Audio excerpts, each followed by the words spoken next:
నమస్తే. ఇప్పుడు మీరు చూడబోతున్న వీడియో ఖచ్చితంగా మీకు ఉపయోగపడుతుంది, నచ్చుతుంది కూడా. మరి మీకు నచ్చిన విషయం నాకు తెలియాలి అంటే ఈ వీడియోని మీరు లైక్ చేయాలి, షేర్ చేయాలి, అలాగే మన ఛానల్‌ని సబ్స్క్రైబ్ చేయాలి. మీ సపోర్ట్‌ని నాకు అందిస్తారు కదా! ఓకే. ఇప్పుడు వీడియోని స్టార్ట్ చేద్దాం. నమస్తే. Welcome to our channel. నేను పద్మిని. ప్రస్తుతం మనతో పాటు ప్రముఖ ఆధ్యాత్మికవేత్త, జ్యోతిష పండితులు, అమ్మవారి సేవకులు, దత్త గణపతి ఉపాసకులు మురళీధర శర్మ గారు మనతో పాటు ఉన్నారు. మాట్లాడతాం. నమస్కారం అండి. మహాదేవ శ్రీమాత్రే నమః. మురళి గారు, బంగారం చాలా మందికి, ఆడవాళ్ళకైతే మరీ ముఖ్యంగా బంగారం అంటే అది ఒక ఎమోషన్ కదా. మగవారికి అయితే అదొక చక్కగా ఒక ఇన్వెస్ట్మెంట్ లాగా కూడా చూస్తూ ఉంటారు. కొంతమంది విపరీతంగా ప్రేమిస్తూ ఉంటారు కూడా మగవారు బంగారాన్ని. బంగారం అంటే ఎవరికి ఉండదు ప్రీతి ఉంటుంది, ఆడవారికి మరీ ఎక్కువగా ఉంటుంది కదా. ఎమోషనల్ గా కనెక్ట్ అయి ఉంటారు బంగారం తోటి. అయితే ఏదో ఒకసారి 2 సార్లు 3 సార్లు తాకట్టు పెట్టి మరలా తీసుకొని రావడము, మరలా తాకట్టు పెట్టడము, అటే వెళ్ళిపోవడము, ఇలాంటి సిచ్యువేషన్స్ ఇంట్లో 2-3 సార్లు జరిగినట్టయితే వారికి అసలు బంగారం మీద ఇలాంటి వారికి అయితే ప్రీతి ఉండదు. ఇంకా మనకి అచ్చిరాలేదనో ఇదే కంక్లూజన్ కి వచ్చేస్తారు.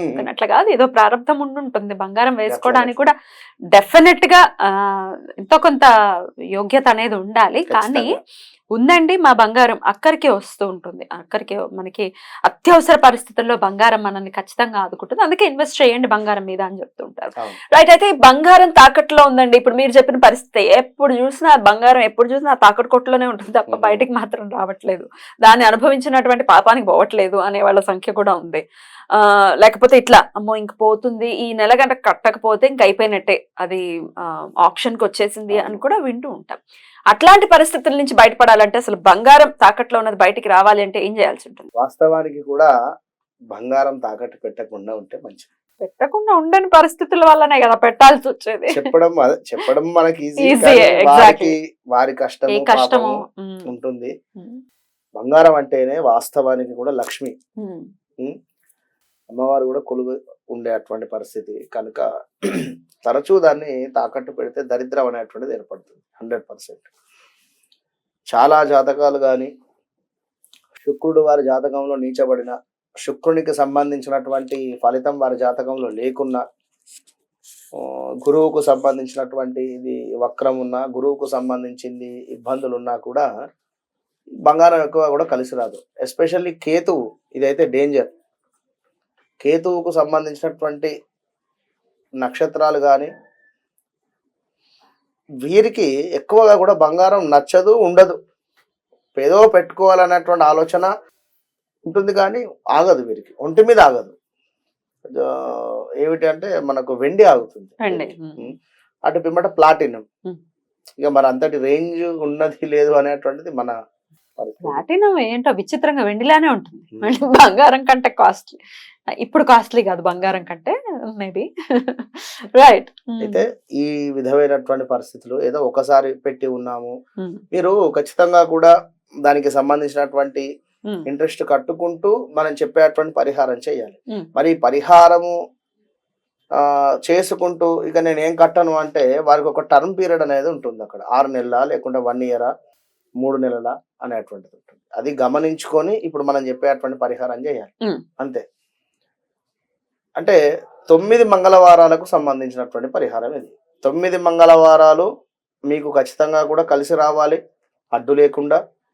9 మంగళవారాలు కూడా అడ్డు లేకుండా కుదరదు కదా, వస్తుంది అమ్మవారికి అది తప్పకుండా. అట్లాంటి పర్వాలేదు ఉన్నా నెక్స్ట్ కంటిన్యూ చేసుకోవచ్చును.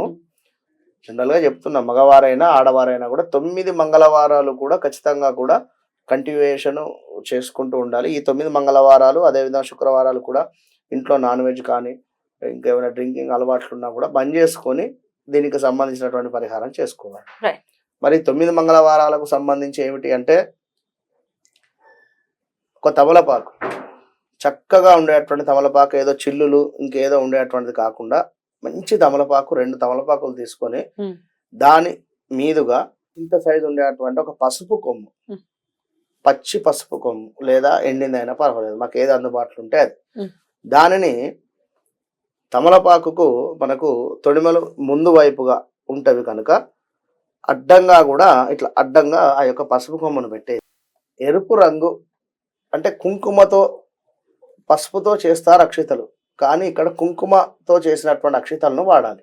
ఖచ్చితంగా కూడా కుంకుమతో చేసినటువంటి అక్షితలను అంటే కుంకుమ బియ్యము ప్లస్ కొంత నెయ్యి వేసి వేసి నెయ్యి లేదా నూనె ఎట్లా ఉంటే అట్లా కలుపుకున్నటువంటి అక్షితలను చక్కగా మీరు ముందు గంధమును కుంకుమ బొట్టు పెట్టుకున్న తర్వాత 108 గౌరీ అమ్మవారికి సంబంధించినటువంటి నామాలు ఉంటాయి మనకు. ఓం గౌరీ నమః అనేటువంటి నుంచి మొదలవుతుంది. అది మనకు గూగుల్లో కొడితే వస్తుంది. 108 అమ్మవారికి సంబంధించినటువంటి నామాలు చదువుకుంటూ కూడా ఈ అక్షితలను ఆ యొక్క పసుపు మన రిపీట్ ఒకసారి ఆ యొక్క పసుపు కొమ్ము మీద వేస్తూ ఉండండి. 108 నామాలకు ఒక్కొక్క అక్షిత వేస్తూ ఉండండి. ఒక్కొక్క అక్షిత ఈ విధంగా 9 వారాలు చేసుకోవాలి. 9 మంగళవారాలు. మరి ఇక్కడ పూజ అయిపోయిన తర్వాత చక్కగా కూడా నైవేద్యం కానీ ఇంకేదైనా కూడా ఇప్పుడు పసుపుతో గౌరవం చేసి పూజ చేసుకోవడం జరుగుతుంది. అదేవిధంగా ఇక్కడ పసుపు కొమ్మునే మనం పెట్టి పూజ చేయడం జరుగుతుంది.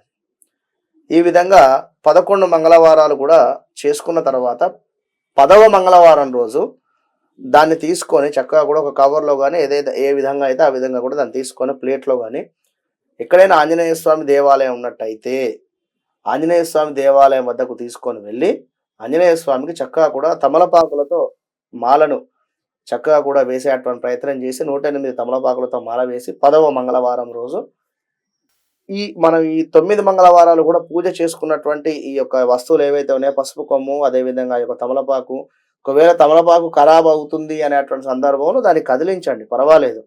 పసుపు కొమ్మును మాత్రం ఒకటే పసుపు కొమ్మును వాడండి. ఇక 10వ మంగళవారం రోజు మనం ఆంజనేయ స్వామి పాదాల వద్ద అక్కడ ఉండేటువంటి అర్చకులకు కానీ లేదా మీరే వెళ్ళి ఆ పసుపు కొమ్ములు అక్కడ పెట్టేసి చక్కగా కూడా స్వామి పాదాల వద్ద పెట్టేసి స్వామికి నివేదన ఏదైనా ప్రసాదం మీరే శనిగలు కావచ్చు లేదా మీకు తోచింది ఇది అనేటువంటిది లేదు. విన్నరా?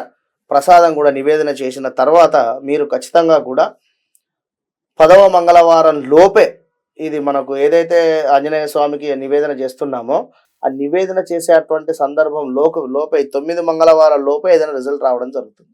ఖచ్చితంగా నమ్మకంగా చేయండి. ఆ రోజు 10వ మంగళవారం రోజు ఆంజనేయ స్వామికి ఆ యొక్క పసుపు కొమ్ములు సమర్పించిన తర్వాత అక్కడ కూర్చొని వీలైతే హనుమాన్ చాలీస కానీ లేదా సుందరకాండ పారాయణం కానీ ఏదైనా చదివే ఓపిక లేదా వినండి. విన్నా అది ఒక రకమైనటువంటి మనకు జపం కిందికే వస్తుంది, తపస్సు కిందికే వస్తుంది. కనుక చదివేటువంటి శక్తి ఉంది, కళ్ళు కనబడుతున్నాయి అనుకుంటే చదవండి. ఒకసారి నోరు తిరగకపోతే ఏం బాధపడదు. రైట్ అండి, చాలా చక్కటి రెమెడీ చెప్పారు. డెఫినెట్ గా ఇది చేసుకుని 9 మంగళవారాలు చాలా చక్కగా నమ్మకంతో చేసుకుని వారి బంగారం తిరిగి రావాలి. అంటే 9 మంగళవారాలు ఎందుకు, మనకు మైత్రేయ ముహూర్తం ఉంది ఆల్రెడీ చెప్తూ ఉన్నాం. ఇంకా వేరే గురు పుష్యమి అనేటువంటిది ఉన్నది. గురు పుష్యమికి సంబంధించినటువంటి యోగం ఉంది. అదే విధంగా ఆదివారం మనకు పుష్యమి నక్షత్రంకు సంబంధించింది. ఇవన్నీ కూడా చెప్పుకోవడం జరుగుతూ ఉన్నది. కర్మ అనేటువంటిది ఏ సిచ్యువేషన్ సిచ్యువేషన్ తగ్గట్టుగా వారికి నివారణ అవుతూ ఉంటుంది. అక్కడ ఇది ఒక 10 మందికి కనెక్ట్ అవుతుంది. ఇప్పుడు మనం చాలా మంది కూడా ప్రిడిక్షన్ చెప్పడం జరుగుతుంది. అందులో కొందరు నాకు ఏం జరగడం లేదంటారు, మరి కొందరు ఎగ్జాక్ట్లీ సూపర్ చెప్పారు గురువు గారు అని చెప్పనడం జరుగుతుంది. ఎవరికి కనెక్ట్ అయ్యే విధానంగా ఉంటుంది. కనుక మీకు ఇంతటి ఓపిక ఉంటే రూపాయి ఖర్చు లేని పని చక్కగా కూడా ఇంట్లో ఆడవారు నమ్మకంగా కూడా చేసుకోండి. మీ బంగారాన్ని మీరు తిరిగి పొందాలి అని చెప్పి మనస్ఫూర్తిగా కూడా కోరుకోవడం. Thank you so much. అయితే పోయిన బంగారానికి ఇది పనిచేస్తుందా? ఏదైనా పోయిన బంగారం అంటే ప్రశ్న చూసుకోవాలి. ఒకసారి ఒక ఆమె ఒక కాలర్ ఫోన్ చేయడం జరిగింది. పుస్తెల తాడు అంటే దాన్ని పుస్తెలు మన కంప్లీట్ చేయించుకొని పోయి ఉన్నారు. అంతే, దాని గురించి మర్చిపోండి. లేదు స్థిర లగ్నం పడింది మనకు అక్కడ ఖచ్చితంగా కూడా శనో లేదా బుధుడో లేదా ఇంకేవో గ్రహాలు ఉన్నట్టయితే ఆ చుట్టుపక్కల ఉండేటువంటి పరిస్థితులలో ఎక్కడైనా వెతకండి అని చెప్పి మనం చెప్పవచ్చు. క్షర లగ్నం అంటే ఖచ్చితంగా కూడా వెళ్ళిపోయింది. ఇక జల లగ్నం పడుతుంది, వాటర్ కు సంబంధించింది కూడా. నీళ్ళలో ఎక్కడైనా మోరీ కావచ్చును లేదా బాత్రూమ్స్ కావచ్చును, అక్కడ ఎక్కడైనా తీసి పెట్టారేమో ప్రశ్నని బట్టి మనకు అర్థమవుతుంది. అట్లా చెప్పవచ్చు. రైట్ అండి, పోయిన బంగారం కావచ్చు, తాకట్లో ఉన్న బంగారం కావచ్చు, చక్కగా ఈ రెమెడీని మనం పాటించుకుని డెఫినెట్ గా వారి బంగారం వారికి రావాలని మనస్ఫూర్తిగా కోరుకుంటూ థ్యాంక్ యూ సో మచ్ అండి. నమస్తే.